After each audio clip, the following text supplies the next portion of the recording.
Hello and welcome to Spectrum News at 4. My name is Xavier Robert, coming to you live from the beautiful hills of Ibiakuran. Let's take a look at the headlines. Federal government approves 2022 intervention funds for public varsities and others. INEC says CVR fresh registration has hit 8.8 million. Plus, UN says more evacuations from besieged Ukraine city will be carried out today. Details of these stories and more in a moment.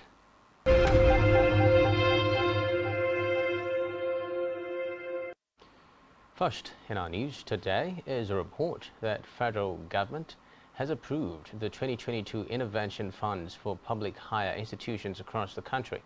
Executive Secretary of Tertiary Education Trust Fund, TET Fund, Sunday Echona, made this known while receiving the Committee of Vice Chancellors of Nigerian Universities in his office.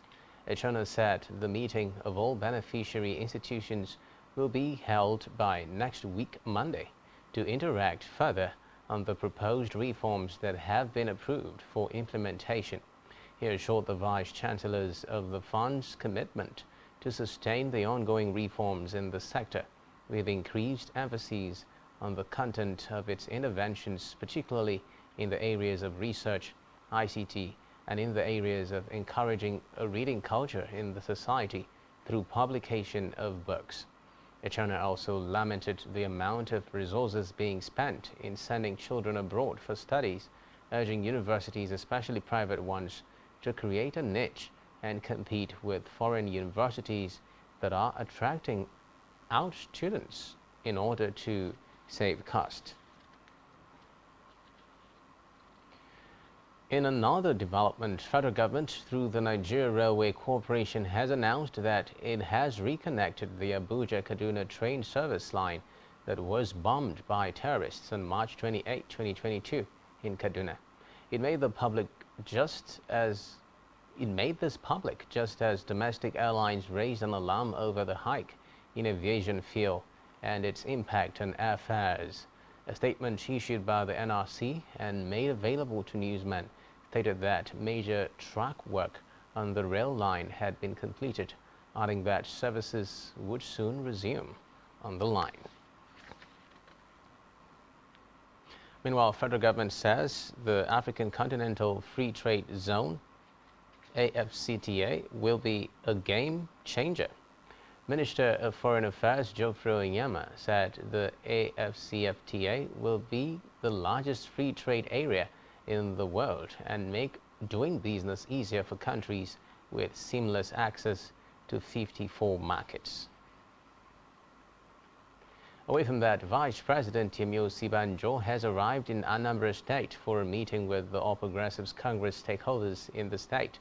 Osibanjo, who arrived at the venue of the meeting, Fenotel Hotel Oka, is currently having a closed-door session with members of the APC.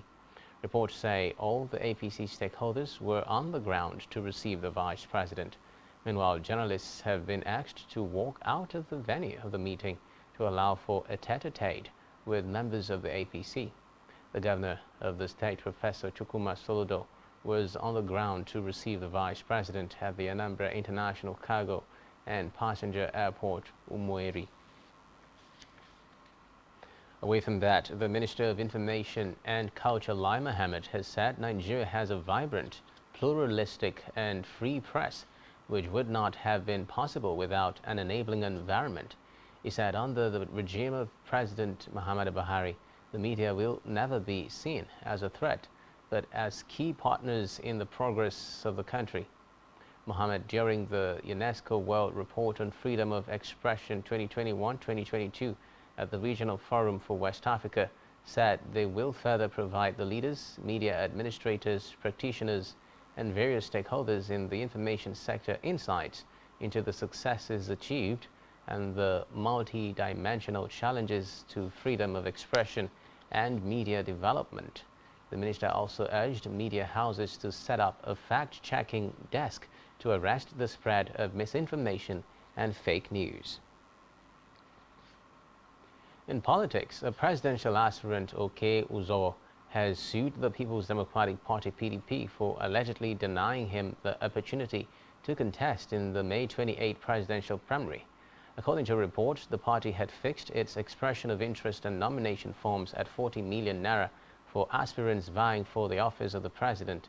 The lawyer, in an originating summons filed at the High Court of the Federal Capital Territory (FCT), sued the PDP and the Independent National Electoral Commission (INEC) as first and second defendants, respectively. Meanwhile, Minister of Niger Delta Affairs and presidential aspirant Godswill Akpabio has declared that Section 84, subsection 12 of the Electoral Act, as amended, which states that no political appointee at any level shall be voting delegates or be voted for at the convention or congress of any political party for the purpose of the nomination of candidates for any election, however, does not exist. Akpabio noted that the section was non-existent as a court in Abia had rendered it unconstitutional.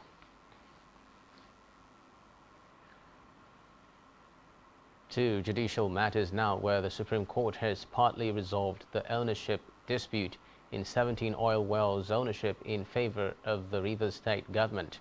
In a judgment prepared by Justice Ellen Ogumumiju but delivered by Justice Emmanuel Agjim, the Apex Court dismissed the counterclaim ownership put forward by the Imo State government. According to Justice Agjim, reliefs 1, 3, 4, 5, and 6 sought by the Rivers State government were granted by the court. The court also agreed that the correct instrument, maps, and documents relied on determining the boundary were those used by the Rivers State government in delineating the boundary line between both states. On electoral matters, the Independent National Electoral Commission (INEC) says fresh registration in the ongoing nationwide continuous voter registration (CVR) has hit 8,855,996 on May 2. The Commission, in its weekly update released for Quarter 4, Week 3 in Abuja, said that 5,415,619 had completed their registration. According to reports, those who completed their registration include persons with disabilities and youths. Also, INEC has received applications for voter transfer, requests for replacement of permanent voter cards, and changes to voter information records. Away from that, Nigerian Electricity Regulatory Commission (NERC) has given electricity distribution companies approval to increase their tariff rates. Reports say the new approval took effect from January 1st and was implemented since February 2022. In a document made available to newsmen, NERC noted that the increase were based on the increased performance improvement plans of the discos and indices such as gas price, inflation, exchange rate, U.S. inflation rate, and available generation capacity.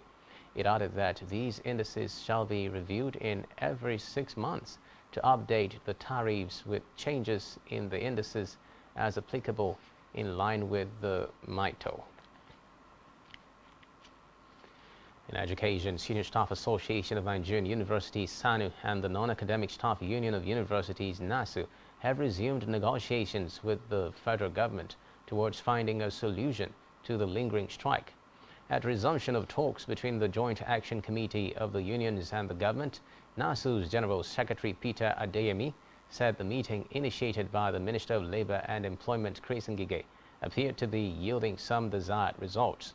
Speaking at the resumption of talks between the Joint Action Committee (JAC) of the unions and the federal government, NASU General Secretary Peter Adeyemi, who thanked Ngige for his efforts, added that the new permanent secretary of the Federal Ministry of Education, Peter Adejo, was at the latest reconciliation meeting.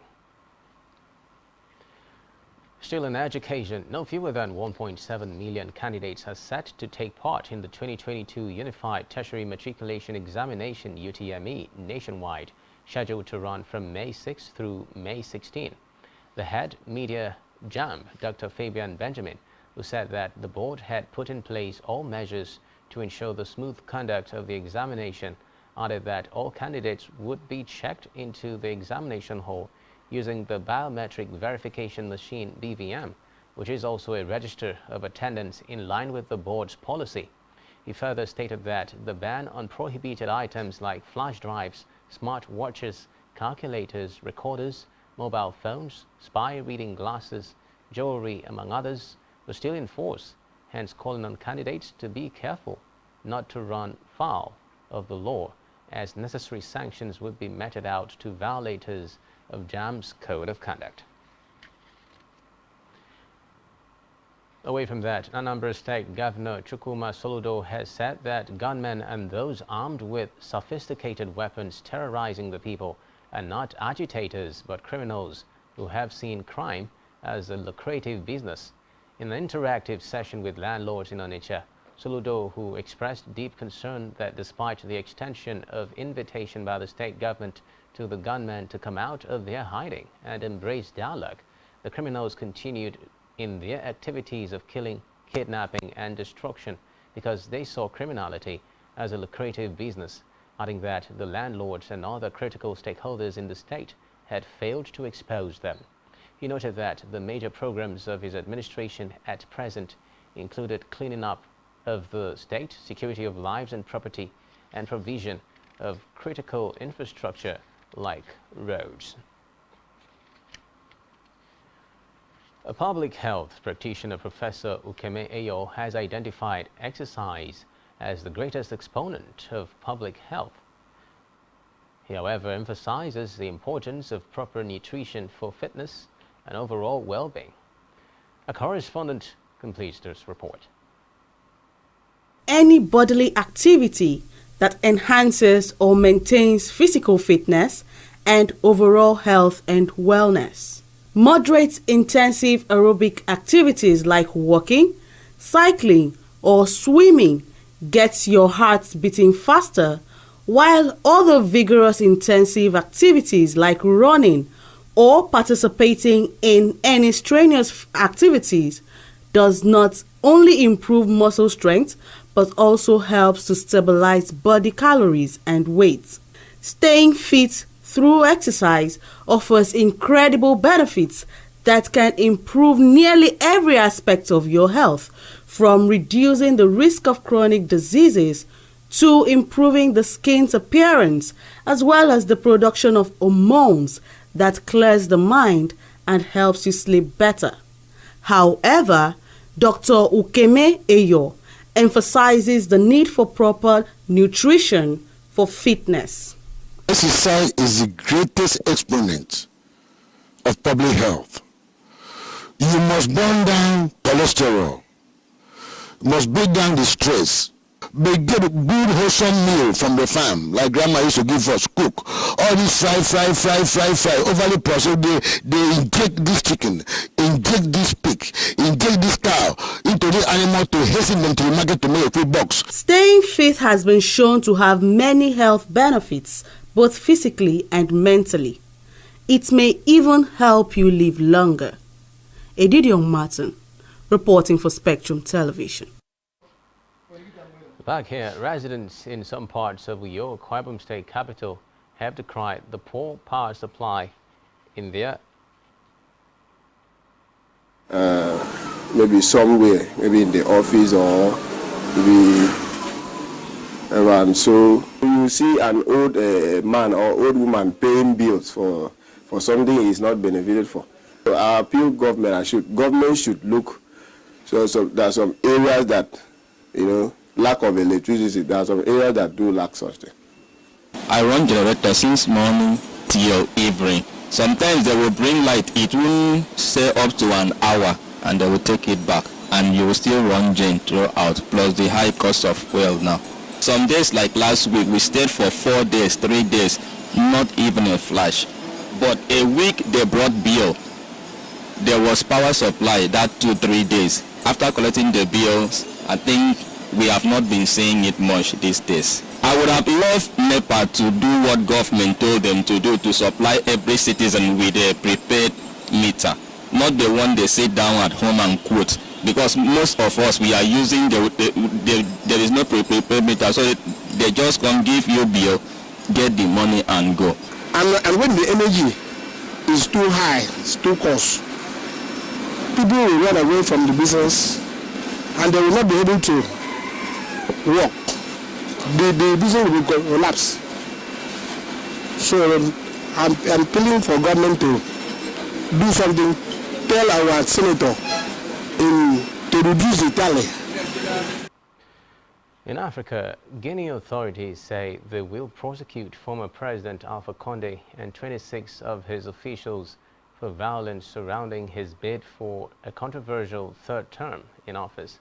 The 84-year-old former leader, who was overthrown in a coup d'etat in September by a military junta that now leads the West African country, was accused of several charges including complicity in murder, abductions, torture, and illegal detentions, according to documents from the General Prosecutor's Office signed by Attorney General Charles Alphonse Wright. The order for legal proceeding against Condé comes nearly a week after the head of the military junta, Colonel Mamadi Doumbouya, said that a transition to elections and a return to civilian democratic rule could take more than 3 years. According to the document, Guinea's electoral violence in 2020 killed at least 12 people in the capital and 50 people in other parts of the country. Reports say Condé's bid to extend his rule to a third term after backing a constitutional referendum that altered the term limits sparked violent demonstrations. Still in Africa, after 1 year of being placed under a state of siege, residents of Ituri and North Kivu in the east of the Democratic Republic of Congo has said the move has not yielded the envisaged results. The move was to secure and put an end to the armed groups that have been sowing terror in the region for more than 25 years. Reports say the Congolese army, Ugandan forces, and the UN's largest peacekeeping mission, MONUSCO, have all been playing their parts in a big push against the region's armed groups. Meanwhile, 1 year from the introduction of the security regime, which gave full powers to the military, the population and civil society of North Kivu and Ituri are still waiting for the results. Meanwhile, DR Congo's President Felix Tshisekedi will host King Philippe of Belgium in June. This is the first visit by the Belgian king to the former colony since the start of his reign in 2013. Reports say the last time a Belgian king visited the country was in 2010, when President Joseph Kabila hosted King Albert II to mark the 50th anniversary of independence. Meanwhile, to mark 60 years of the independence of the Democratic Republic of Congo, the city of Ghent in Belgium is organizing an official ceremony where the statue of the former King Leopold II will be removed from public display. On the foreign scene, a third operation to pull civilians from Mariupol is due today. This comes as the UN has said more fighting is ongoing over control of the steelworks where the last Ukrainian defenders are holding out. Reports say although Ukraine's President Volodymyr Zelensky has already declared victory in Mariupol and ordered his forces to seal off the sprawling industrial site, Russia's Vladimir Putin has said his forces are ready to give civilians safe passage, adding that fighters must surrender. Meanwhile, about 200 civilians are believed to be hiding in bunkers in the plant, and the UN chief Antonio Guterres has said everything should be done to get people out of the area.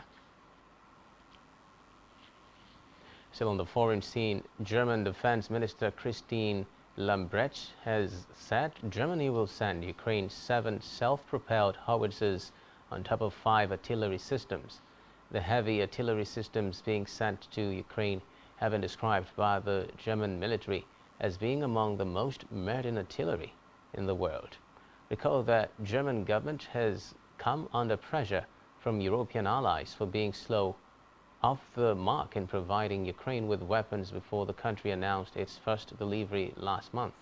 Reports say most of the heavy weapons NATO countries have sent to Ukraine so far are Soviet-built arms, while the adding that US and some other allies have started to supply Kyiv with Western howitzers. Still to come in the news, Mikel Arteta vows to take Arsenal into the Champions League as he signs new 3-year deal. Do stay with us.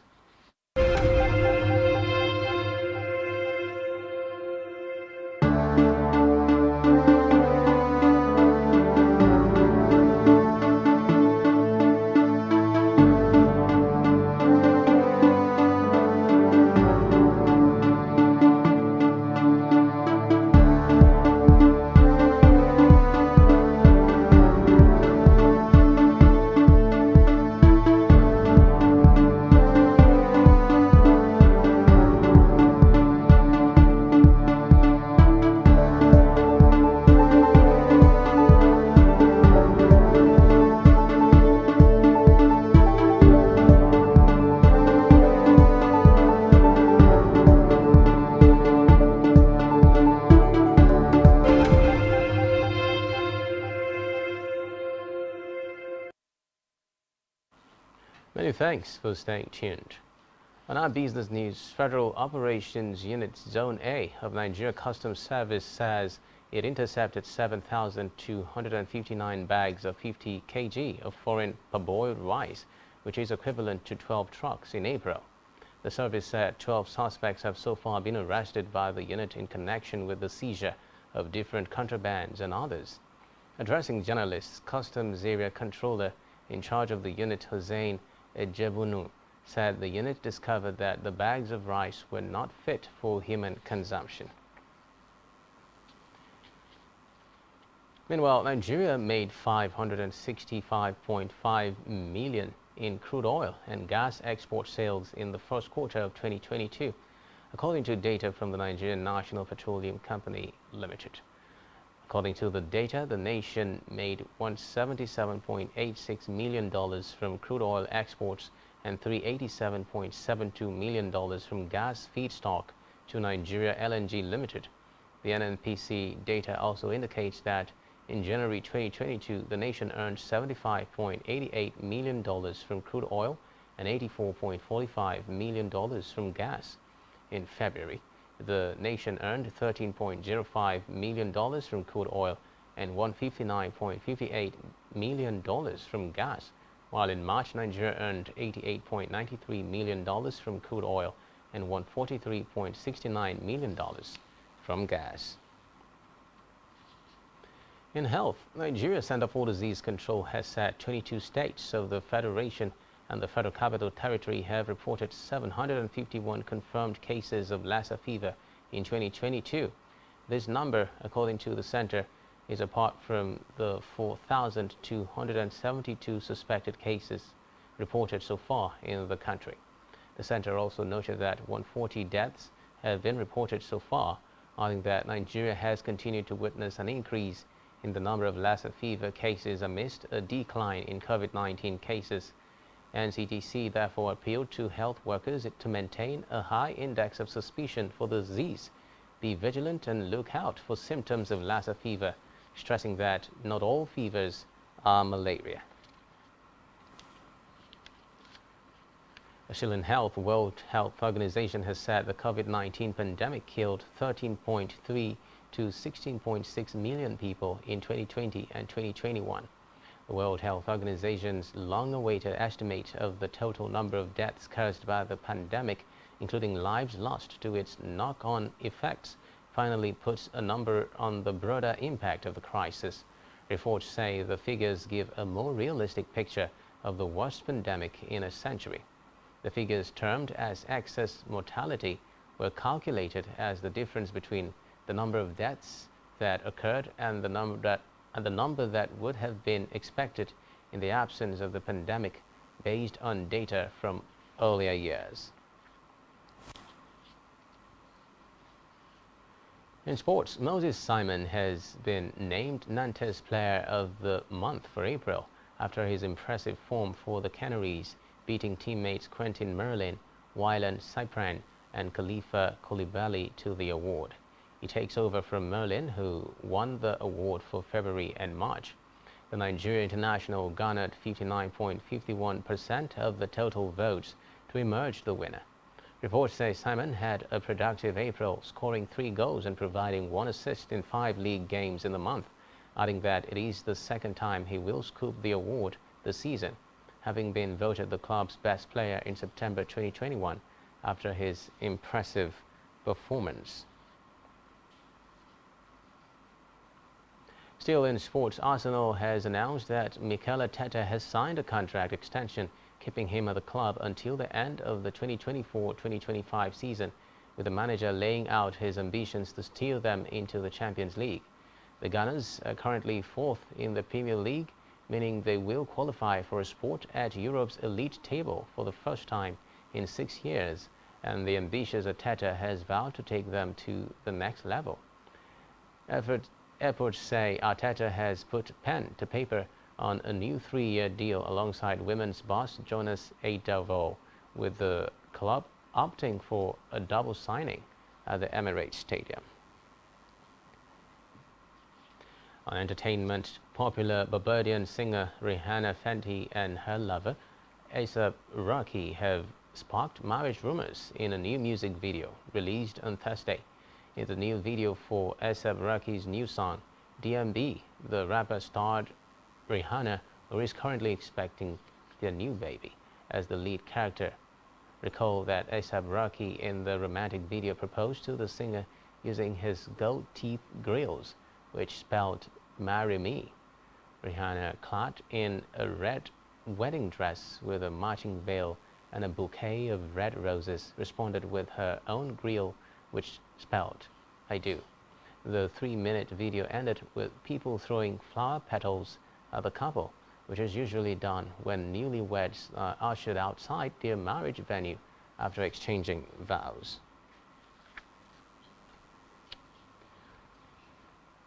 Still on entertainment, federal government has lauded the launch of Ebony Live Studio and Netflix's highly anticipated original series Blood Sisters. Minister of Information and Culture Lai Mohammed stated this at the world premiere of the series with the theme Red and Fugitive. The minister said the launch was proof of the growth of Nigeria's creative industry. And that's all we have for you at this time. Do ensure to follow us on social media and subscribe to our YouTube channel, all of which you can find on our website, SpectrumTv.ng. You have been watching Spectrum News at 4. My name is Xavier Robert.